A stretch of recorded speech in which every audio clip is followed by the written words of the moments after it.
노란봉투법 설명과 부정적 영향 분석. 노란봉투법의 개념과 배경. 노란봉투법은 정식 명칭이 노동조합 및 노동관계조정법 개정안 노조법 23조 개정안으로 2015년 처음 발의된 지 10년 만에 2025년 8월 24일 국회 본회의를 통과한 법안입니다. 이 법안은 2014년 쌍용 자동차 파업 당시 노조원들이 보낸 노란봉투에서 유래된 명칭으로 노동계의 12년 수건 과제였습니다. 법안의 명칭인 노란봉투는 파업으로 인한 손해배상 청구에 시달리던 노동자들이 시민들에게 지지를 호소하며 보낸 편지봉투의 색깔에서 따온 것입니다. 이 법은 2023년과 2024년 두 차례 국회를 통과했지만 당시 윤석열 대통령의 제2요구권 거부권으로 폐기된 바 있으며 2025년 세 번째로 통과되었습니다. 노란봉투법의 핵심 내용은 다음과 같이 4가지로 요약됩니다. 1. 사용자 범위 확대.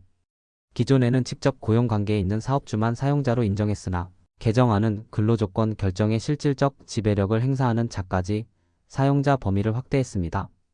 이로 인해 원청업체도 하청업체 노동자들과 교섭해야 하는 상황이 발생할 수 있습니다. 2. 노동조합 결격 요건 축소. 현행법에서는 사용자 또는 항상 그의 이익을 대표하여 행동하는 자는 노동조합에 가입할 수 없었으나 개정안은 항상이라는 단어를 삭제하여 중간관리자의 노조 가입 가능성을 확대했습니다. 3. 노동쟁의 대상 확대. 기존에는 임금, 근로시간 등 근로조건에 관한 사항만 쟁의 대상이었으나 개정안은 근로조건에 영향을 미치는 사항까지 포함하여 쟁의 범위를 크게 확대했습니다. 4. 손해배상 청구 제한. 파업으로 인한 기업 손실에 대해 노동자 개인에게 손해배상을 청구하는 것을 원칙적으로 금지했습니다.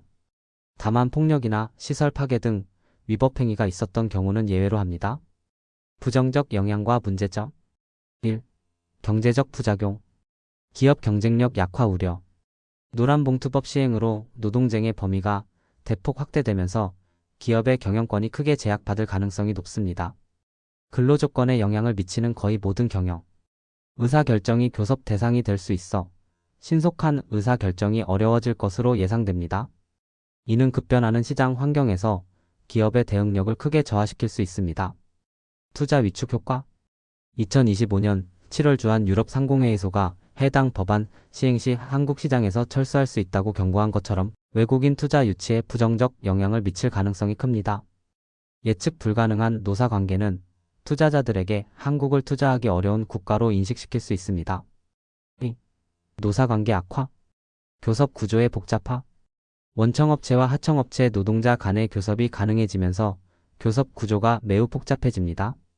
원청은 하청업체 노동자의 근로조건을 직접 결정할 권한이 제한적임에도 불구하고 교섭 의무를 져야 하는 모순적 상황이 발생할 수 있습니다. 갈등 증폭 우려. 손해배상 청구 제한으로 파업에 대한 심리적 장벽이 낮아지면서 노동쟁의가 더욱 빈발하고 장기화될 가능성이 있습니다. 이는 사회 전반의 갈등을 증폭시킬 수 있습니다. 3. 법적 불확실성. 사용자 범위의 모호성. 근로조건 결정에 실질적 지배력을 행사하는 자라는 기준이 매우 추상적이어서 누가 사용자인지 판단하기 어려운 경우가 많을 것으로 예상됩니다. 이로 인해 법적 분쟁이 증가할 가능성이 높습니다. 쟁의 대상의 무한 확장. 근로조건에 영향을 미치는 사항이라는 표현이 지나치게 포괄적이어서 거의 모든 경영활동이 교섭 대상이 될 수 있습니다. 이는 경영권의 본질을 훼손할 우려가 있습니다. 4. 산업 현장의 혼란. 중소기업의 부담 가중. 대기업과 달리 노사관계 전문 인력이 부족한 중소기업들은 복잡해진 교섭 구조와 확대된 쟁의 대상으로 인해 큰 어려움을 겪을 것으로 예상됩니다. 글로벌 경쟁력 저하. 다른 국가들과 비교해 과도하게 확장된 노동쟁의 권리는 한국 기업들의 글로벌 경쟁력을 약화시킬 수 있습니다. 특히 제조업 분야에서 생산성 저하와 비용 증가로 이어질 가능성이 높습니다. 결론. 노란봉투법은 노동자의 권익 보호라는 취지는 이해할 수 있으나 경제 전반에 미칠 부정적 파급 효과가 심각할 것으로 우려됩니다.